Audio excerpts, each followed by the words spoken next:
Hey everyone, nice to see you all. Really excited to kick off this conversation with Cary and Sanders around net zero, and really importantly, credibility behind making a claim like that or working towards it. So today we'll be having this conversation and it'll kind of be Cary and Sanders, and then at the end we'll open it up to the audience for questions. The idea is that you can leave questions in the comment section right on LinkedIn, and then we'll pull them across the screen at the end for them to address and hopefully keep the conversation going that way. So without further ado, I'll pass it over to Sanders and Cary to introduce themselves and get started. Oh man, this is a spicy topic. I'm looking forward to it. Should be fun.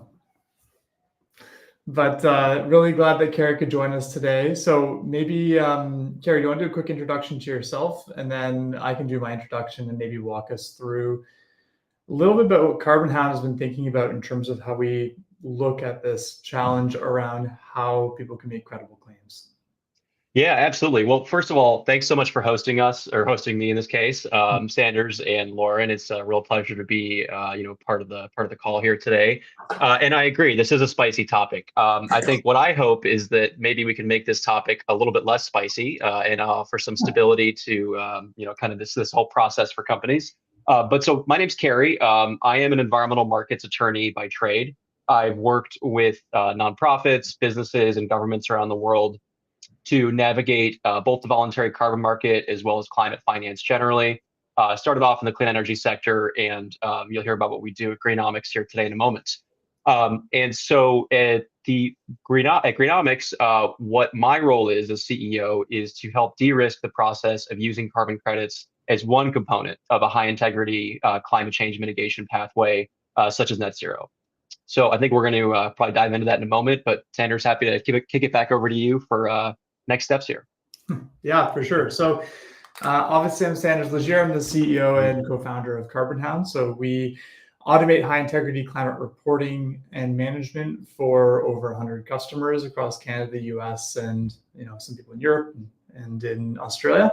And really what we wanted to talk about today was, okay, maybe what is net zero? What does that mean? What are the critical paths to get there?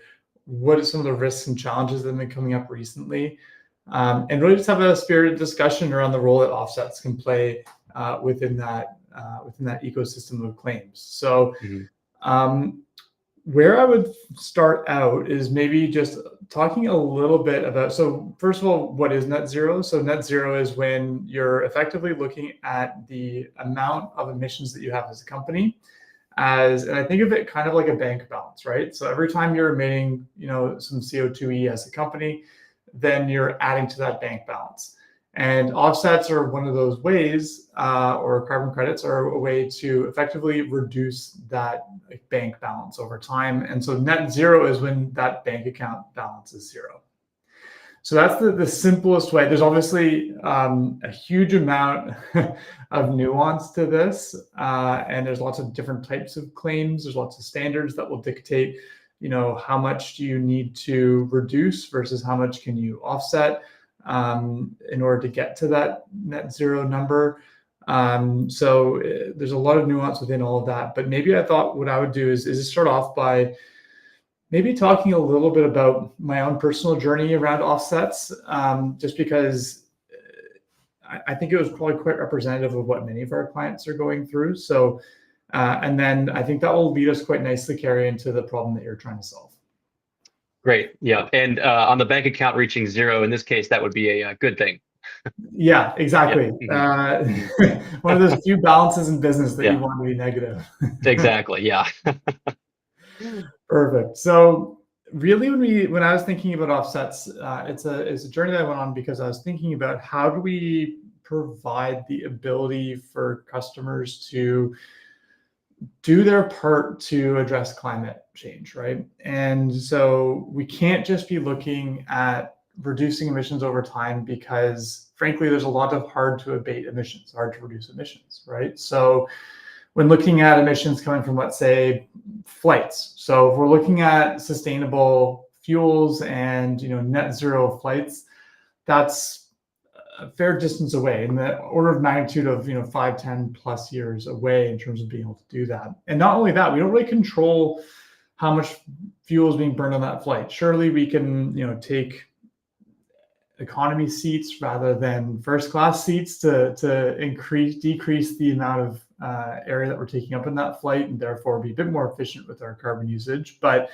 fundamentally, you're not going to be able to reduce that to zero unless you're, unless you've got a lot of great fully green high-speed trains around you that you can travel, or maybe you can walk and bike to most of your destinations. But assuming all of that isn't true, I was really sitting down and I was trying to figure out, okay, well, what do we do in that circumstance? Because on one hand, we really want to encourage companies to reduce their emissions. Then on the other hand, you've got these remaining hard to abate emissions that are really challenging to address. And moreover, when we're thinking about investing in decarbonization, my belief is there's a few different pieces here, but one of them is that we're often not taking into effect all of the non-operational factors that might be good reasons for you to take on a particular project, right? So we might just think, oh, okay, we're going to install solar panels. It's going to be 8 years payback, and then it's going to be cash flow positive. So that's great from an operational perspective, but you're not necessarily thinking about the external impacts, whether it's the impact in terms of the marketing value of the claims that you might be able to make with lower carbon products and services, or maybe the new contracts that might unlock with companies that are increasingly looking at green procurement.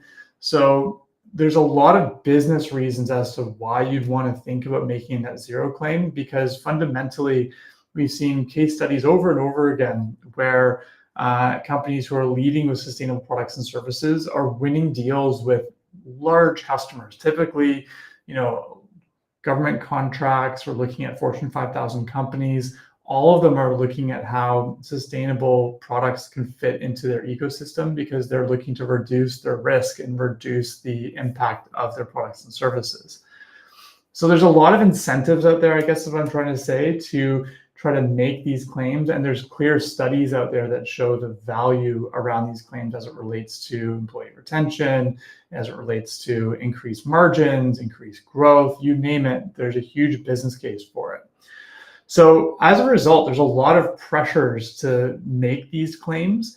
And so I think increasingly there's been a lot of challenges for consumers of these labels and these claims to understand what's real and what's not. And so when looking into the details of this, what we did is we said, okay, what is a carbon offset? Because sometimes they're $20, or actually sometimes they're $5, and sometimes they're $500. So why is there such a variance in price? And what does it mean, right? There's a million different projects to choose from. There's different standards to choose from. What does it all mean, right? And so, if we're to kind of move on from the idea of, okay, there's obviously lots of value as to why we might look at net zero and more. And so I think where I'd like to focus this conversation is, okay, how do I do this with credibility? Because I think, especially when we look at the environmental claims aspect, let's just put it this way. Companies have, they're living in a high expectation, low trust environment where consumers and their partners have high expectations for what businesses are going to do from an environmental perspective, but they have extremely low trust that they're actually doing those things, right? And so therefore, going about net zero with any sort of lack of credible approach really raises red flags for all of the consumers that you're trying to build for. And fundamentally, without that trust, there's negative brand value that gets created. And you might as well not do it at all. So when we were thinking about how we're going to integrate this into Carbonhound's journey, there's a real discussion as to whether or not we included offsets at all as something that we would even support our clients on in terms of helping facilitate that. And I think where we ended up was that, look, we need to be really careful because there's lots of examples of reversals in offsets. For example, you look at the California buffer pool for natural forestry credits removals, and that's gone down the last few quarters, right? So there's lots of, you look at the news, you see wild forest fires. There's risks everywhere that when you buy these offsets, they might not actually be real. They might burn, and then all of a sudden, all that carbon's back in the atmosphere, right? So I think what we've been really trying to navigate through as a business is, okay, how do we look at this huge, in many cases, largely unregulated market, and navigate it for our clients to help them make decisions that align to their mission, but also provide a huge amount of credibility. And so that's really where we've gone to. And so just full disclosure, like we don't really, like, we'll help facilitate offset purchases and sales, but it's not something that's our core business. But when I was chatting with Cary and what he was working on, I was like, this is interesting, because I think it might solve some of the issues that we've been struggling with around the integrity of these claims and the integrity of these offsets. So, Cary, a little bit of a long preamble there, but love to pass it over to you to talk to you a little bit more about what Greenomix is working on and how they're looking to address that confidence gap. Yeah, no, I really appreciate the context there, Sanders. And I think the conversations and the experiences that you've described in terms of businesses that are really putting their best effort out there to figure out how can we create a credible, trusted pathway for our company to do the work that matters on climate change and celebrate that work without exposing themselves to a lot of the challenges that come along with offsetting is a frustration that I've seen both in counseling companies about this, but also in simply keeping up with the news and seeing that companies have made some substantial investments in this space and doesn't always pan out in the way that you would hope that it does. So I think with that, maybe I want to just take a quick step back and talk about what net zero is for a moment, and then the role that both direct emissions reductions that Carbonhound can support, as well as the offsetting component, which is what Greenomix does, kind of fits into that kind of overall picture of net zero. So let's see here. I promise I will only share slides for a moment here, but I think visualizations can be helpful sometimes. So net zero is a scientific term, right? And it's a scientific term that has been approved by the Intergovernmental Panel on Climate Change that, as Sanders said, means globally to address climate change, we need to balance emissions with greenhouse gas removals by mid-century. That's what we have to do in order to avoid 1.5 or even 2 degrees Celsius of global temperature increase.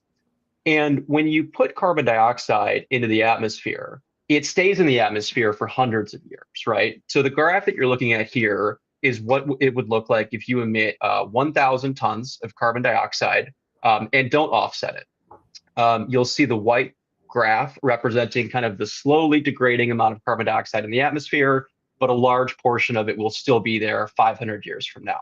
And so, of course, without offsets, the net atmospheric greenhouse gas levels are the same amount that you would put into the atmosphere. And so the outcome of this, of course, is that the amount of emissions is continuous. It'll stay there for a long time, and it is contributing to global warming as long as it's in the atmosphere. So what carbon credits or carbon offsets are designed to do is to mitigate the amount of greenhouse gases that are in the atmosphere. And so in this graph, what you're seeing here is you're taking the same amount of carbon dioxide going into the atmosphere that you saw before, but then you are offsetting it through the reduction or removal of greenhouse gases on a long-term basis. And if all goes according to plan, what you'll see is that the amount of greenhouse gases offset exceeds the amount of greenhouse gases emitted, which can contribute to a company's fair share of their global net zero goals. I'm talking about things fairly broad here for illustrative purposes, but as Sanders mentioned before, our general recommendation is to pursue independent certifications such as SBTI, for example, to showcase that your company is both contributing to the direct emissions reductions that they need to achieve, but then also stepping in and using carbon credits to mitigate any residual emissions, whether that's in the form of what's referred to as beyond value chain mitigation, or direct offsetting with kind of carbon accounting to showcase that you've contributed to global net zero in a meaningful way. Now, taking a moment to think about some of the challenges here. When carbon credits don't work as promised, the problem with that is that the amount of emissions in the atmosphere can exceed the amount of emissions that were successfully offset. And the result of that being that if there was a net zero claim in place, that's no longer technically accurate, right? And so what you're seeing here is a hypothetical scenario where a carbon credit, or if this was 100,000 tons, 100,000 carbon credits work perfectly fine for a number of years, but then a failure event occurs, and the net atmospheric greenhouse gases is once again positive after a few years. And so if you have a scenario such as what Sanders described, where there is a physical reversal, such as a natural disaster, or something else happens that can lead to this, the impact on the climate is essentially that you're no longer contributing your fair share to drive towards global net zero, and that's kind of where that problem comes in. And once again, this is just one example. There are, of course, existing safeguards in the market, such as buffer pools and monitoring tools that can play an important role in this challenge. But I think we've also seen that those tools aren't sufficient by themselves to protect against all potential risks that companies can face when buying carbon credits. And Cary, sorry, yeah. can you talk a little bit about what is a buffer pool exactly? Yeah, thanks, Sanders. So I'll take the screen off here for a second. So a buffer pool is essentially a set-aside group of carbon credits that are managed by carbon standards, like Verra or Gold Standard, for example, are the two big players in the carbon standard world. And so when carbon credits suffer kind of failure events, right? In theory, you could go to this buffer pool of kind of extra carbon credits and then swap out any carbon credits that had problems with units from that buffer pool to keep your kind of overall program on track. And buffer pools do have, substantial reserves in place, and they have been used to compensate for these types of issues in the past. However, there's a few things about buffer pools that have, I think, left a lot of corporate buyers of carbon credits thinking that buffer pools by themselves aren't sufficient. One of which is that carbon standards have the autonomy to decide when and how buffer pool credits are used. And if a company or stakeholder does not agree that a carbon credit needs to be replenished from the buffer pool, then you can have a mismatch between a solution that could be used and whether it actually is being used. But then the other thing is that buffer pools are static, right? They are based on historic carbon credits that were issued based on the standards of the time. And so they don't have the ability to adjust to new kind of market rules or expectations on quality or even compliance requirements that might be applicable for some companies. And again, this is all very general. I'm sure there are exceptions to each of those circumstances. And there are a lot of great people working on solving for these challenges. But generally speaking, I think what we've seen is that the market has not seen buffer pools as a sufficient solution for this risk of reversal or kind of other failures that may occur. So, Cary, if you will, I just want to quickly set the scene because I think we've talked about a few different groups of people, right? So you've got your corporate buyer, which is often what we're talking about. So they're trying to optimize for high integrity credits to make their green claims, right? Then you've got the voluntary standards or the government standards in some case. So they're the ones that are kind of the ledger, right? So they're setting the rules of what gets to they're setting the rules in terms of the standards that they accept onto their ledger. And then they also have a ledger to make sure that the same offset isn't being used twice by different people, so double counting, right? So they play an important role in terms of making sure that those buffer pools are available. They set the policies around how big those buffer pools need to be for different types of projects. So you kind of think of it as, okay, you've got your referee, if you will, you've got your company, and then you've got the project developer. So they're the ones that are actually doing the work to bring that project to market, like those offsets to market. So they're working with the people on the ground. They're actually doing some of the measurements. They're trying to adhere to the rules that these carbon standards have put in place.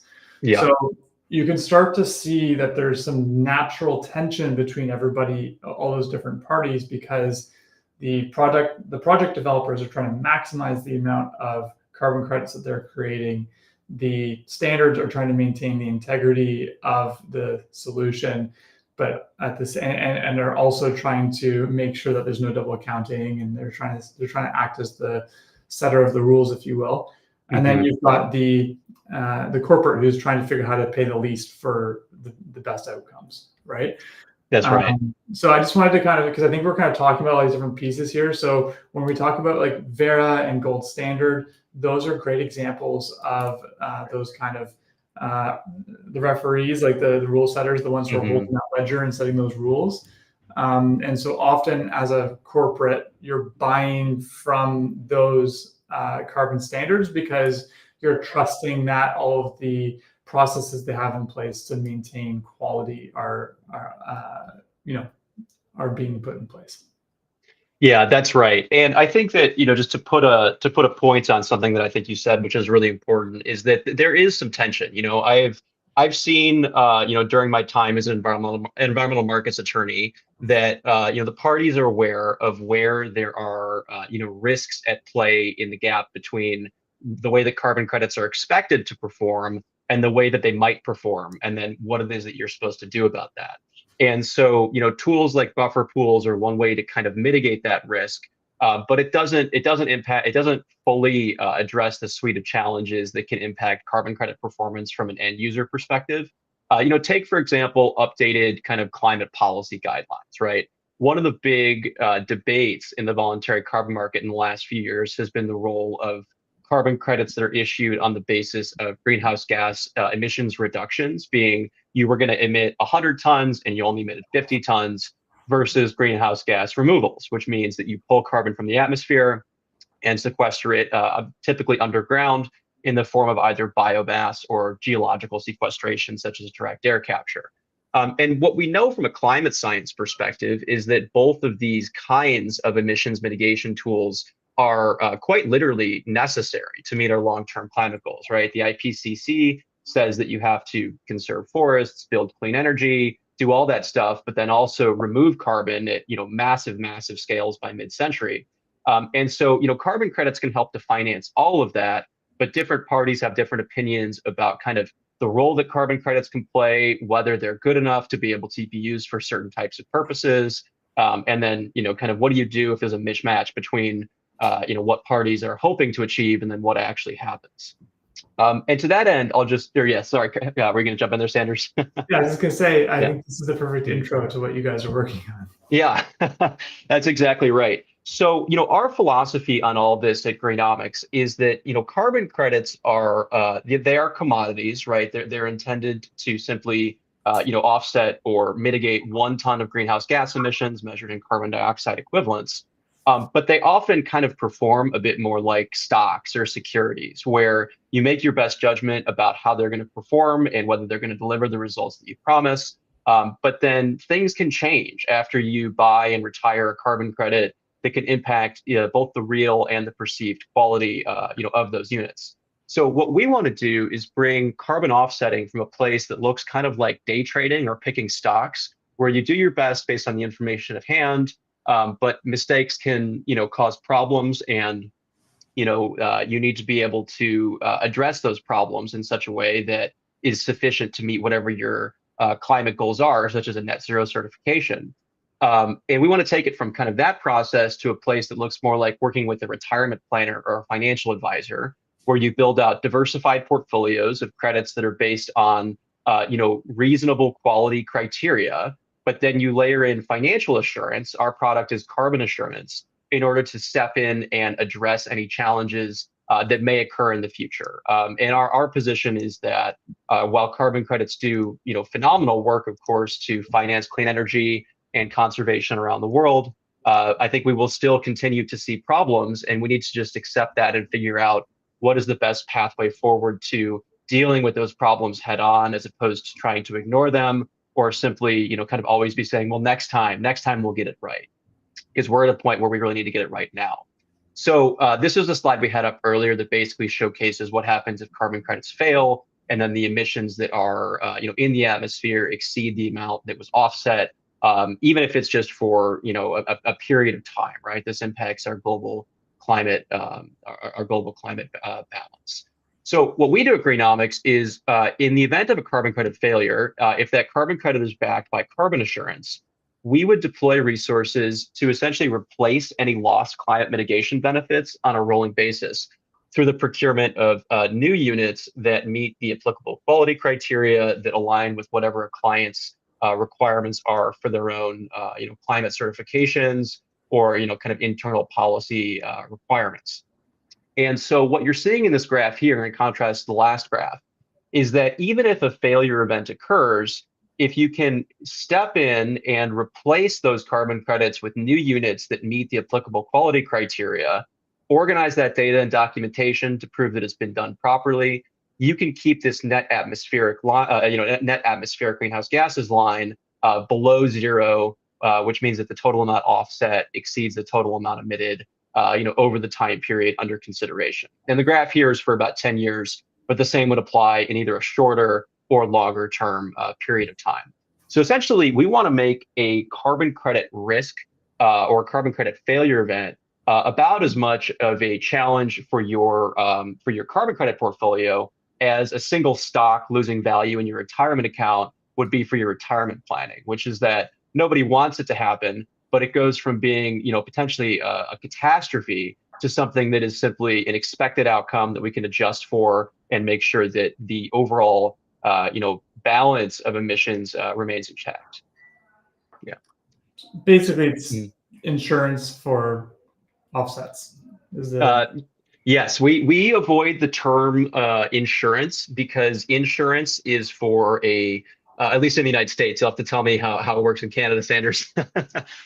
Insurance is it's a contract that has predefined coverage events that are essentially the only things that can be corrected for as those challenges occur. And a lot of the risks that impact carbon credits, or at least the biggest risks, are often risks that you can't always foresee ahead of time. So we think of it more like a retirement plan for carbon credits, where we use conservative assumptions regarding future costs and returns to plan for a smooth retirement of your carbon credits, if you will. Yeah. I'm just imagining all the carbon credits in the assisted living homes. Well, we're working on building a very comfortable home for them at Greenomix for their prolonged retirement. Yeah. Yeah. And with their bingo and their open bar. Yeah. Exactly. Yeah. And, I think I want to state too that I think, one of the reasons why I was really excited to do this work with Carbonhound is that carbon credits are not a one-stop solution for net zero. I think that in the early days of the voluntary carbon market, when there were kind of these pilot programs by companies that wanted to showcase the benefits of these investments that they were making in carbon credit projects, there have been some over promises, I think is probably the best way to put it, regarding the role that carbon credits can play. And the truth is that carbon credits are absolutely not the only thing that a company has to do in order to achieve their net zero goals or their climate goals. They have an obligation to reduce and track their emissions as well. But carbon credits can be a very powerful tool to accelerate your progress in a cost-effective way, and in doing so, channel capital into projects around the world that do just incredible things, from swapping out cook stoves in the homes of developing economies where women are often cooking with firewood or kind of coal equivalents that have substantial air quality impacts on themselves as well as their children, with technologies that are much lower emissions and don't have those health impacts. And I could go on. It's really undisputed.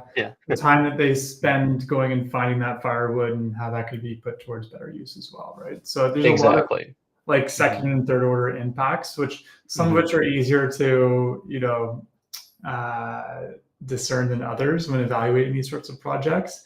Yeah, I think I would mention around offsets is that they can be really great forcing function in terms of how do you set a price on carbon within your organization? Because I think there's a lot of studies out there that will show that, if we put a price on it, then all of a sudden, all those business cases that we're talking about in terms of taking additional action on decarbonization start to look a little bit different.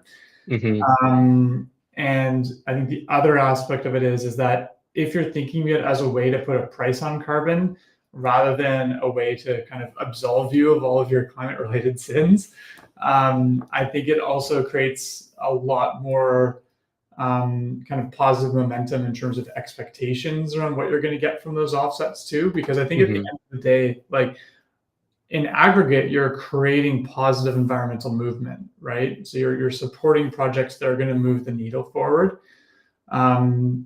I think even when you look at it from an accounting perspective, emission factors get updated, things change.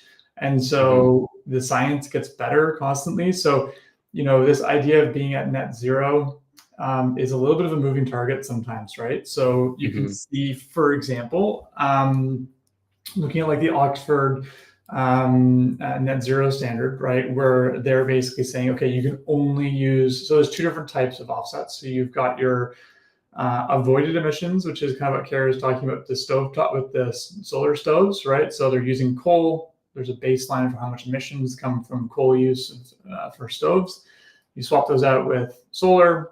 The difference is what those offsets would be, and that's what they would be selling as offsets in the marketplace.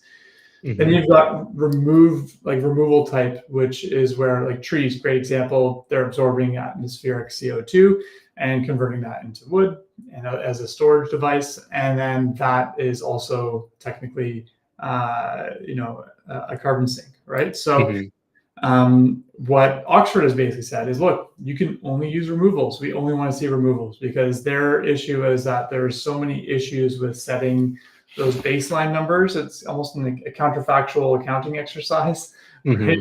Where we would see examples of like REDD and stuff in different areas where they were picking specific zones nearby that were the most deforested so that they could maximize the amount of credits that they would get from those projects. So I think, I guess what I'm trying to say is that there's a lot of like nuance in terms of the projects and types of projects that kind of comes out of this. And so I think any way we can provide more assurance on those removals is obviously, what we would want to do.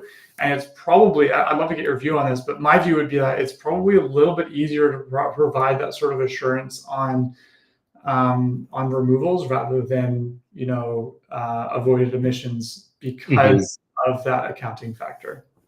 Yeah. So I think that we see those things quite similarly. Let me highlight a few of the areas where I think you're absolutely right, and then I'll share a bit of our perspective on the role of conservation and other kind of emissions avoidance tools. So first of all, it's absolutely true that there have been examples where carbon projects were designed in such a way that they were later kind of understood to be not quite right from a greenhouse gas accounting perspective, right? And so that's why carbon standards update their methodologies. That's why there are initiatives like the ICBCM, which has set out what they call core carbon principles to kind of set these baseline quality expectations for what anybody should expect out of their carbon credits. And so, all those tools are designed to kind of, push towards quality on a rolling basis. The role of carbon removals versus avoided or reduced emissions, there's a little bit of a nuance on avoided versus reduced, but I'll just use avoided for the purpose of this conversation. A lot of the, I think, policy around preferring removals has come from the fact that it's easier to calculate both the additionality as well as the baselines associated with carbon removals, which are kind of two of the key quality criteria that go into carbon credits. Because it's always easy to show that if you hadn't paid money to plant trees or to build a direct air capture facility, those things wouldn't have occurred, right? Whereas with conservation, to your point exactly, if you're trying to prove that a forest would have been cut down, if not for the carbon finance that has protected it through something like REDD+, you almost have to kind of, peer into the multiverse, right? See what would have happened if we hadn't done this in order to know for sure how that would have worked out. But despite that, organizations like the Nature Conservancy, World Wildlife Fund, Environmental Defense Fund, and Indigenous peoples groups around the world have all said it's very important that we continue to invest in forest conservation through carbon financing, because we know that's a requirement for meeting our global climate goals, And it's also an economic lifeline for a lot of the indigenous and local communities to do good work in their communities to address climate change. Um, However, those risks remain, right? And so at Greenomix, our approach to that on the insurance side is that when we work with clients to build out their carbon kind of offset strategy and then weave in carbon insurance for that, our recommended model is that if you're going to use avoided or reduced emissions like conservation or clean energy, you need to backstop that with carbon insurance to fund the long-term permanent removal once the project that those carbon credits were sourced from has essentially kind of ended its crediting period or its access to capital. And so in that way, you can contribute to short-term emissions reductions that we know have to occur while backstopping them with long-term durable carbon removals, which we know you have to achieve for kind of the mid-century net zero goals that the IPCC has set out. Sorry for a lot of acronyms there. I hope that wasn't too much. No, but I think we've been kind of chatting around it a little bit, but so we've talked about a couple of different criteria of what makes a good carbon credit, right? So one is additionality, right? So as you just explained, if I give you $1, is this actually, would you really need this dollar in order to make this action happen, right? Which creates a lot of issues, especially on the reduction side, when you start looking at, like, for example, I think we have, you might have some public organizations that look at this as a way to pay for things that really, they should be paying for and probably could pay for. And so trying to figure out additionality sometimes on reduction efforts can be tricky. But that being said, okay, so you've got additionality, you've got negativity, right? So, let's use direct air capture as an example. So basically, if we're setting up a bunch of fans that are sucking in a bunch of air and then, pumping, using various materials to pull the CO2 out of that air and then put it into a barrel and then pump that into, let's say, a mine so that it can turn into limestone or something like that. We just got to make sure that all the energy we're using for that process is actually, either green energy and like there's a certain, like, you're actually seeing an actual reduction, right? Given all those processes that need to occur in order for that carbon to be sequestered, right? So that's negativity. And then another big one, in my opinion, is permanence. So you've kind of talked about it in your presentation. You showed the slide of what happens when something is impermanent, but maybe let's talk a little bit about what does permanence mean? How do I know what I'm buying when I'm buying these things? Because I think there's a lot of assumptions there. For example, many projects will assume 100-year lifespans, which is what's considered permanent. But the projects themselves, if you look at the underlying contracts, they're not actually 100 years, not protected for 100 years. So especially when you look at forestry, that's generations of time, right? So how do you look at permanence? And I think also, how do we think about permanence in the context of price, right? So when we're looking at $5 versus $500, it's like, how do you think about that in terms of value for money as it relates to the permanence of those solutions? Yeah, it's a great question, Sanders, and there's a lot of elements to it. So I think maybe just to bring up the slide that you were referring to for a moment here is a reference point on the risks associated with impermanence. So carbon projects can do phenomenal work right away, but that doesn't necessarily mean that work is going to last forever, right? So let's say that you conserve or plant a forest in an area, and that area thrives for years.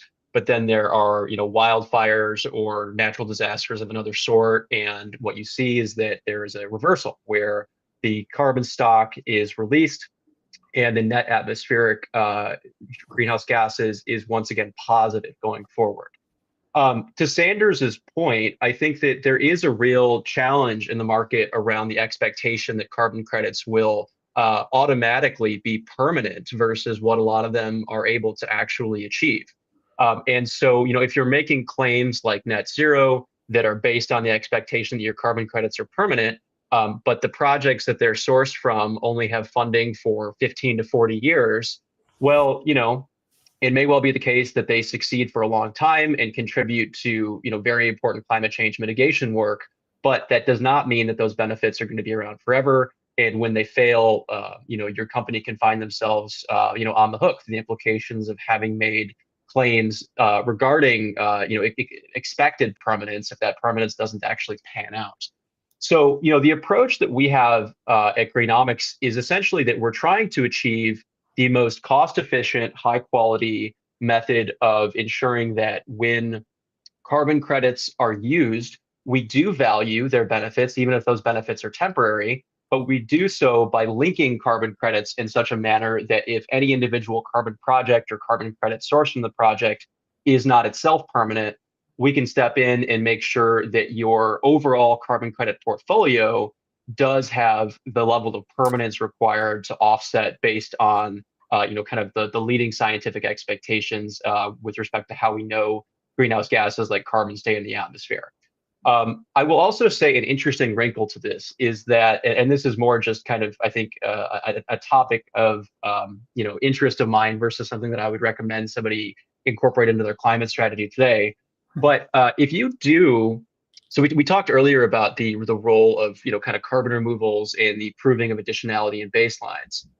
Carbon removals oftentimes are, unless they're geological, can have a higher permanence risk by virtue of requiring ongoing project maintenance. Think about tree planting, for example, right? If you can successfully avoid emissions and prevent them from going into the atmosphere in the first place, assuming that your baseline is correct, that your additionality is correct, et cetera, avoided emissions can actually be inherently permanent, right? Once you avoid energy being sourced from a more carbon intensive energy source, for example, if that has maintained, if that's correct, then those benefits are permanent simply because the carbon never went into the atmosphere in the first place. It's also a very good reason as to why it is that direct supply chain decarbonization, like what you all do at Carbonhound, is so important, because the best way to address climate change is to avoid those emissions going into the atmosphere in the first place. But my 2 cents on it is we're not going to achieve global zero emissions overnight. So we need high quality ways to mitigate those emissions in the most effective way that we can. Agreed. I think so just kind of separate but related note is I think a lot of companies also get caught up in this idea of, oh, we're going to do this GHG, we're going to do this project to reduce or increase our operational efficiency, which will reduce our GHG emissions. Hey, maybe we can sell those for carbon credits and make some money off of this as well. And I think that comes up a lot. And I think that there's an element here of, okay, certainly you could do that, right? But this is just kind of a warning, is that if you sell off those credits, if you want to spend $100,000 to build the project out, so first you have to have a certain amount of scale for that to even make sense, right? Secondly, now you have to figure out where you're selling them to. You have to get consultants involved to actually do all of that work for you to be able to get it so that they meet the criteria, the quality criteria that these carbon offset standards have. Then you have to worry about actually selling them. So what if you don't sell them, right? And you also don't necessarily know what price you're going to get for them too, because the pricing, the market dictates the prices in many cases in terms of what gets sold. So, and you've also just sold off the environmental benefits that to a third party, which means that you then can't leverage that same environmental benefit when selling your core product and service to your core customers. So, the one thing I always recommend to businesses is don't get caught up in this trap of trying to figure out how to game the system by doing offset projects yourself. Leave that to the professionals who have large, who can do large scale projects and have high amounts of, credibility in that space in terms of developing those different projects, and their outcomes of those projects are directly linked to their take home, right? Leave it to them. Focus on doing reductions for your business, because then you can say, hey, I'm 30% more efficient than my competitor over here.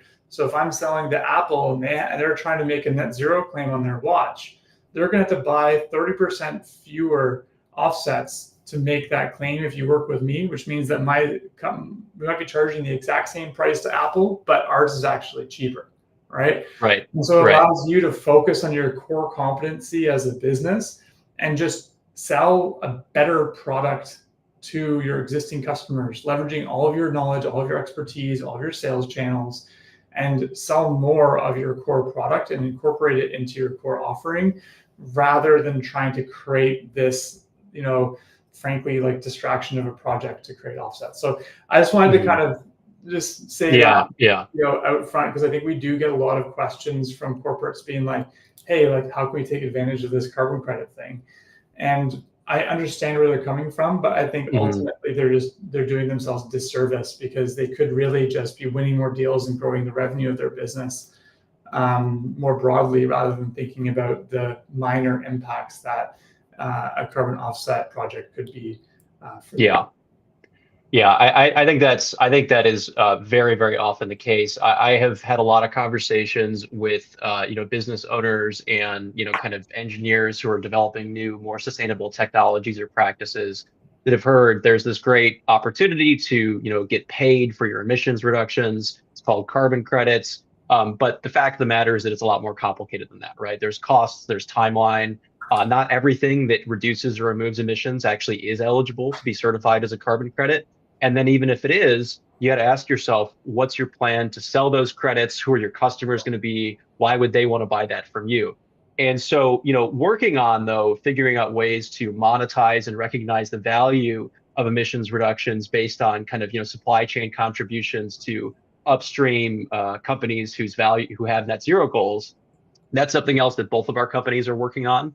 But it is at the same time very important to recognize carbon credits are something that can help with that, but the vast majority of the time, there's probably better solutions other than using carbon credits if you're a kind of more sustainable supplier and looking for ways to get the value of your climate contributions recognized by your buyers. Yeah. Yeah. Great. Okay, we've got about just under 15 minutes left here, Lauren. Cary, is there anything else that you wanted to cover before we jump into questions? No, I'm not sure if there are any questions from the chat, but I'd be happy to kick it over to that. Yeah, so I can jump in with a couple of questions just from the panel, if you will. And then, as mentioned, if anybody watching wants to ask questions, feel free to just leave them in comments in LinkedIn. I think the question that I have, and I'm sort of often talking to people who are looking to start this journey, there is no or limited or very little budget available for starting on these journeys, even if they are feeling the pressure to do something. So I would just love to understand how you would respond to people who are working with not a lot, but need to justify the value of assured or high integrity work, whether Sanders on the emissions measurement side, right? Could I just go do this myself using a spreadsheet or an online calculator? And then on the offsets or reduction side, what is the value really? And how do they communicate that to their stakeholders of having that level of integrity? So maybe I could take the first bit. Yeah, please. So I think fundamentally, if we look at budgets that we're typically dealing with in these organizations, they're obviously often new budgets, because this is something new for organizations, right?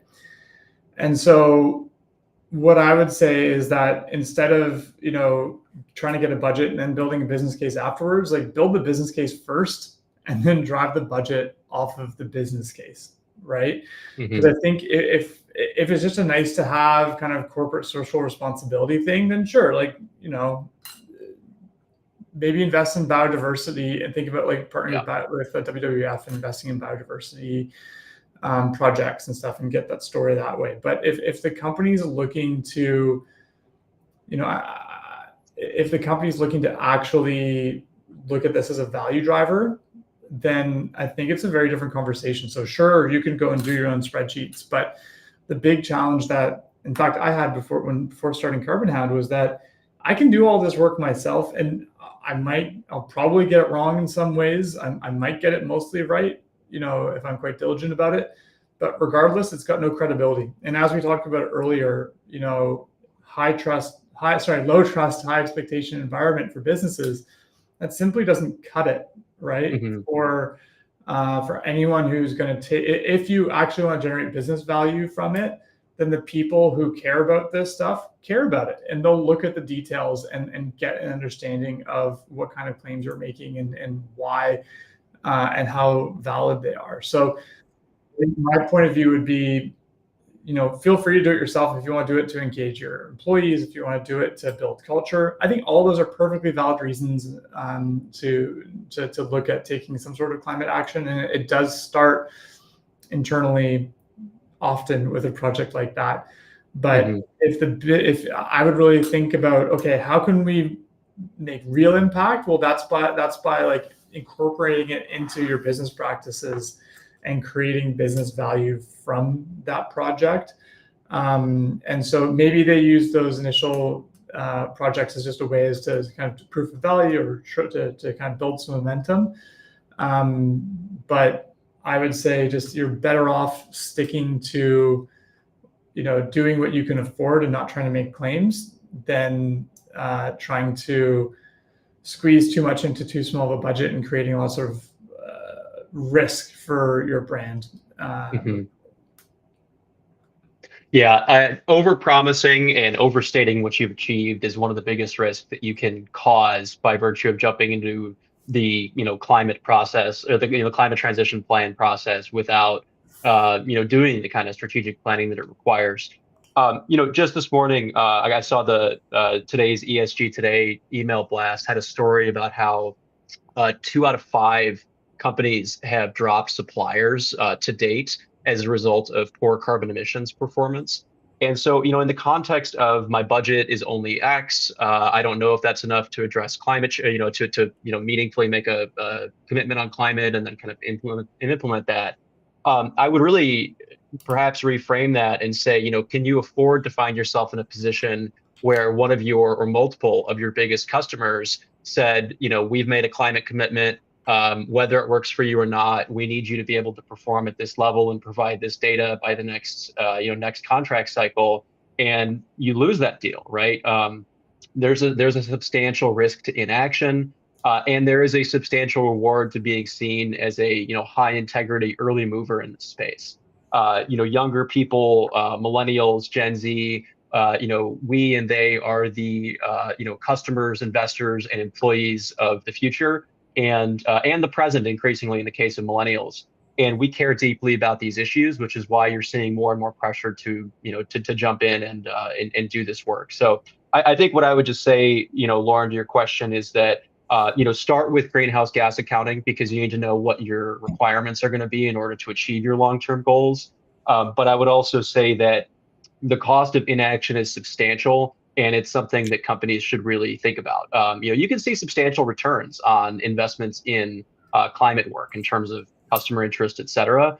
But there's also a substantial risk associated with inaction that's not hypothetical. Businesses are impacted by it every day. And just to build on that, that's actually one of the reasons why we've got a business insights product in early access, where customers can see look at their customer base and look at where those pressures are going to be coming in, what the expectations are, and what reporting standards they're going to have to meet. So yeah, I think that's the number one risk that I feel like is being undersold right now. I think people are being very reactive to that top line revenue risk. And it just ends up being an email in their inbox, and then they start running around trying to figure out how to solve for it, rather than thinking about how they can be proactive and leverage it as a business advantage moving forward. So yeah, totally. Yeah. Yep. Absolutely. Yeah. All right. We have time for one more question, and then we'll sort of wrap everything up. But the question is really around, okay, so somebody has understood the value of high integrity measurement, reduction, and offsetting. What resources would you recommend for people who are looking at different service providers, different types of offsets, different types of calculators, if you will, to really ensure that they are getting that level of integrity? You mentioned a couple of standards and databases that are available, but would just love any advice you would give to people who are trying to do this right, and where to start looking and where to find those red flags in the sea of options.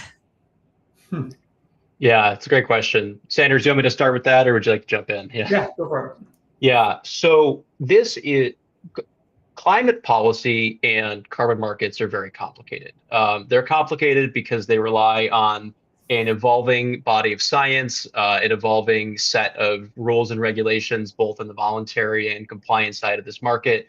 And because of that, the process of getting started on offsetting your emissions can appear fairly daunting, given the risks that are associated with, picking the wrong credits or making the wrong claims based on the actions that you've taken.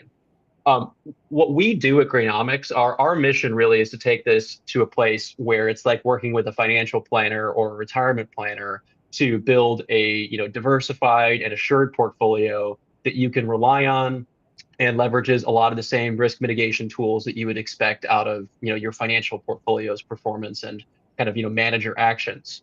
So, I mean, first of all, what I would say is that's what we're here for. Always happy to jump on the phone and talk to anybody who is looking for, how to get started on the offsetting component, of their overall climate transition plan.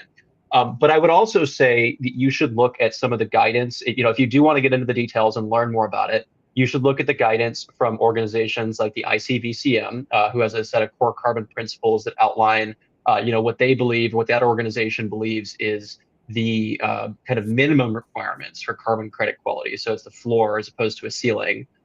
As well as you can quite soon look to the United Nations Paris Agreement crediting mechanism for farther guidance on, a new kind of carbon credit program that's going to be managed under the Paris Agreement.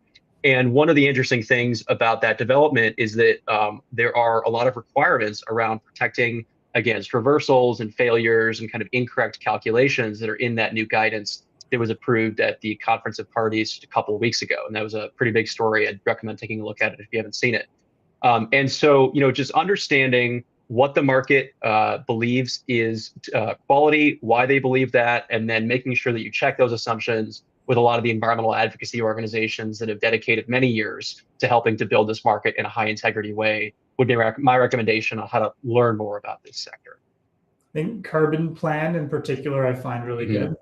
Yeah. So they do a great job of explaining it. They're a little bit of a watchdog group as well, which is fun. So they are involved in some pretty high profile articles where there were takedowns of different projects. So I like Carbon Plan a lot. I think to your point, Cary, I think looking at the UK and specifically, I like the Oxford kind of standard. Yeah, the well. principles. So they've got some good principles there too. Those are kind of the two sources I look at. And then obviously, kind of it's interesting to read through, Verra, who's the largest carbon registry in the world. Gold Standard is probably the other one. Those are probably the two. Gold Standard is probably a little bit better on the S side of things, on the social side, compared to VCS. But those are the two organizations that are kind of the big gorillas in the voluntary space as well. That they've got lots of content on their website too. So, but it's good to get to look at it from all the different stakeholder perspectives, right? So the nonprofits are good as kind of looking in from the outside in, and then obviously also looking at and understanding the logic behind these different registries is really important too. Yeah. On the quantification side, I'd say greenhouse gas protocol is kind of the number one standard for how we measure things. So that would be the Bible that I would suggest. Every single quantification standard around the world is based on the GHG protocol. So they've got a great website. If you're looking for a place just to get started, they've got this office-based, working 9 to 5, office-based emissions kind of workbook that really simplifies everything down to its most basic level, and is a really great introduction for anyone looking to get into it. Cool. Totally agree. Yeah. Amazing. Well, I think that's all we have time for. So yeah, just wanted to say thank you so much to Cary for joining us today. I feel like offsets are a challenging but really important conversation to have. And yeah, just really appreciate the perspectives that you could bring today. So yeah, I think that's it from our end as well. We'll send out a little recap and recording of this to everyone who's registered or attended, along with some resources. And as always, if you have questions about getting started with this work, we're always available to have a chat. So yeah, thanks for tuning in. And one last thing, Cary, if I'm not mistaken, you don't Mhm. need to buy your offset credits through Greenomix, right? Like if you wanted to, there's a way to buy insurance for your existing credits as well. So if customers wanted to Yeah. insure their existing, or not insure, sorry, if they want to buy some level of insurance for their Mhm. existing credits, and that's something that you guys can work on too, right? That's right. Yeah. If you have an existing supplier or relationship with project developers, that's great. We're here to support that and help to monitor and correct your portfolio should any challenges arise.